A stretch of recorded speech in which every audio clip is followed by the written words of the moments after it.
Hey y'all, and welcome back to Hanging with Hooli. Today we're going to do something a little different. I picked up a new hobby of lockpicking, and it's been a lot of fun for me. I really enjoy it, and I thought I would share it with y'all. Today I'm going to pick this Stanley. It has a Schleg cylinder in it, and after I get it picked, we're going to take it apart to where I can show you how to change the cylinders out, the Schleg IC style cylinders. I'm not going to be taking the cylinder apart itself to show you the pins because I do not have a follower and I do not have pinning tweezers. Maybe soon I can get to there, but right now funds are kind of low, especially since I had to buy some chemistry glassware, which will hopefully be showing up in some future videos. So without any further ado, let's look at our tools here. I have a couple of different ones. This is the Sparrows. I believe it's called the Commuter. But it's a kit I've put together. I've got some Covert Instrument stuff here. Covert Instruments being the company owned by the Lockpicking lawyer. We will be maybe using one Covert Instruments pick. We will definitely be using a Covert Instruments tension wrench. But anyway, let's lay this to the side right now. And this tension wrench is in 50,000s, just to let you know. This is a Covert Instruments short hook in 25,000s. And Lockpicking lawyer, if you see this, please start selling these individually. I would really like to buy some more of these, but from what I can tell, they're only available in the Genesis kit, which is a great kit, but I've already bought it. And I'm going to use a Sparrows snake rake, which is kind of a hybrid. You can pick and rake and jiggle and everything with it. And I have an offset hybrid. I would normally use either my Euro hook or my short hook, but I kind of broke them. I have some new ones on the way, but here is what's left.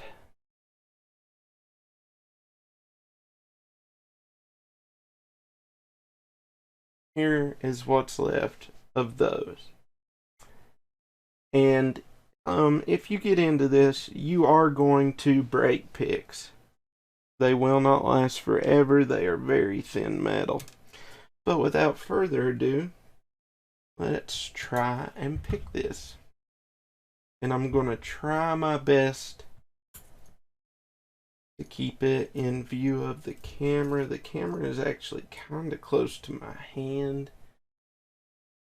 but hopefully we can make this work. So top of the keyway tension, I'm going to start out with my offset hybrid from Sparrows, and I'm not going to be naming which pins I get a click out of, just because I'm not very good at that. Anyway, here we go.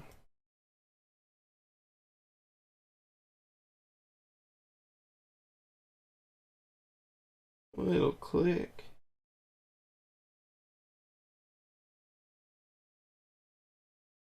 It's kind of awkward for me picking on camera. Oh, big click on 3. Little click there. Little click there. Start back here.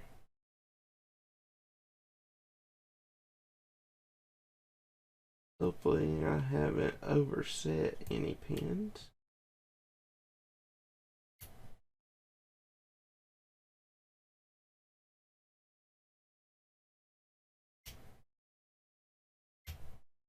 And There we go. We have an open. And just to show you, I do have a key, which we're going to need to take this apart. And wow, didn't have to use my other tools at all. Let's raise this up. And let's see. Actually, yeah, we'll take this one apart. I actually have two of these key to lock. Let's see which wrench I need. So, what is that? 3/32. Might as well keep this here because I may need that, but I may also need a 2mm because I kind of wore out one of the screws. But we're going to take this Allen screw out right here.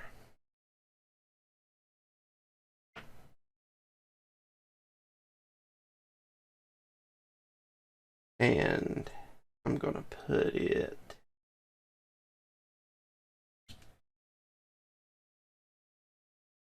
right up here. So what that does is holds the shackle in place. Now we're going to take our key, and you want to be very careful, kind of hold the shackle here so that it doesn't all pop out at once. Okay, we've got our shackle open. Pull our key out, and down in here, let me see if I can get a flashlight. We'll try it with this one.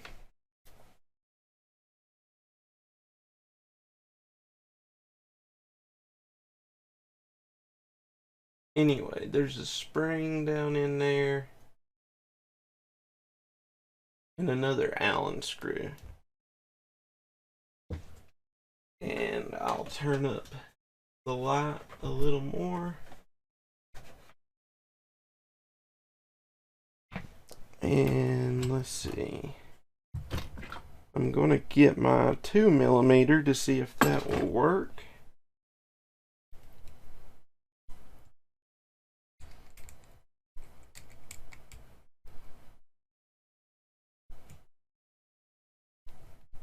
I think it caught.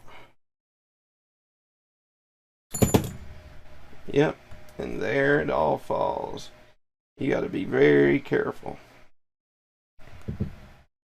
So,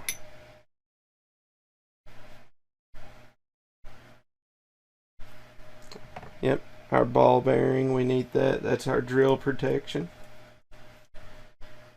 And here is our replaceable Schlage IC.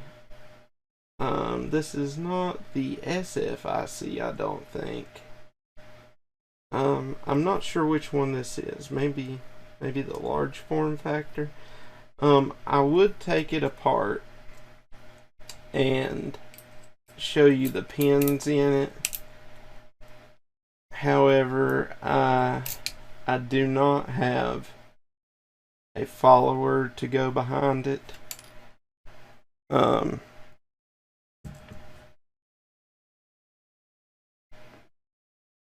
We do have an anti-bypass wafer right here. Of course, I don't think you could bypass it anyway. And putting it together can be kind of tricky because these ball bearings do like to fall out. If you take the actuator out. I don't see any reason to take the actuator and the ball bearings out. So we're just going to put it back together. And getting this wafer in is the hard part. We need the U. I don't know if you can.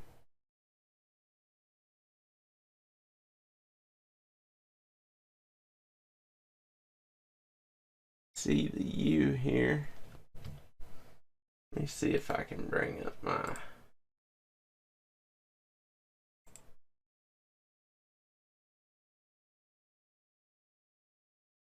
I need a way to focus this. I may have to edit this part out.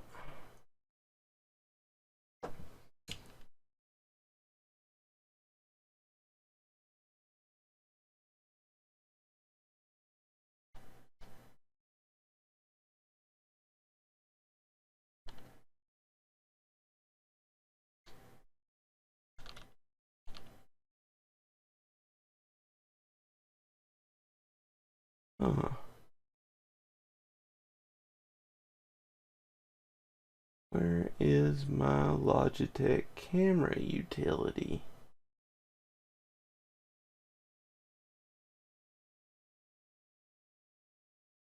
Sorry about this, guys.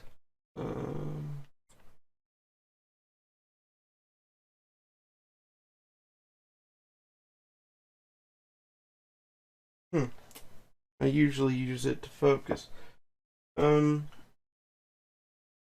Maybe a little light'll help.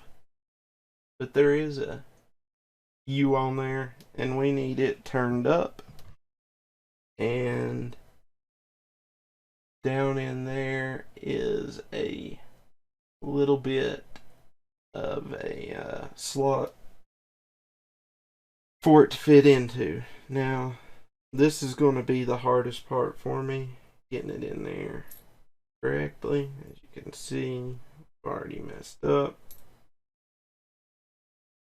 I just kind of, I guess if I had some tweezers, it would work out better. And maybe I should put my headlamp on so I can see.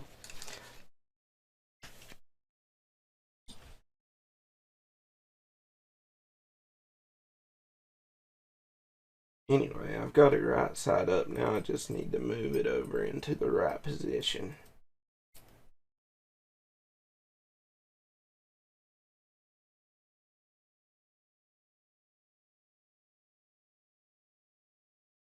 I'm not really sure that this is even necessary.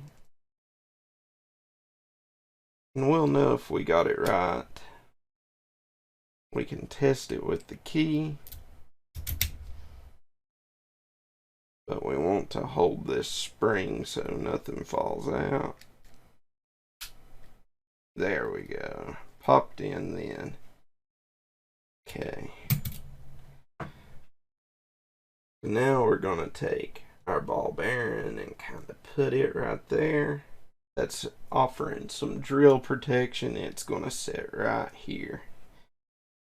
We want to take our spinner. This is also for drill protection. Stainless steel spinner. Make sure we put it in there the right way. Now we're just going to set that in there. And we're going to put our little nut in there. Okay, while holding that in, take our 2mm, and my flashlight's about to die. I know you can't see this,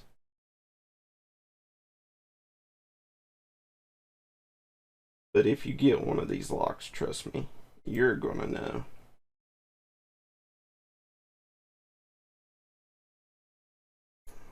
I may have to get another wrench. I'm not sure we're tightening.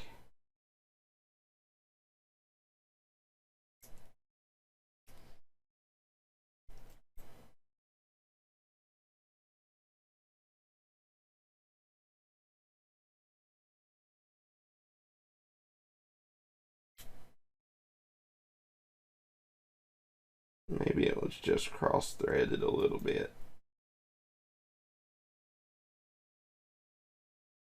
Because we do want to get it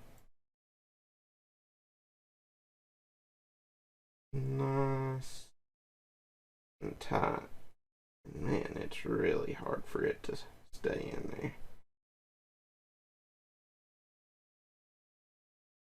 Okay. Yeah, I think that's in there tight. And we just got to put the shackle in. So we're going to go ahead and place it so that our spring doesn't come out. Put our key in. Twist our key and push the shackle all the way in. And now we can put this retaining screw back in.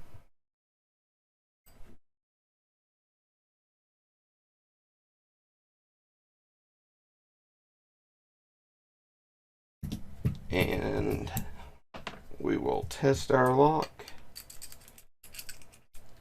to make sure everything works as it's supposed to, and it does.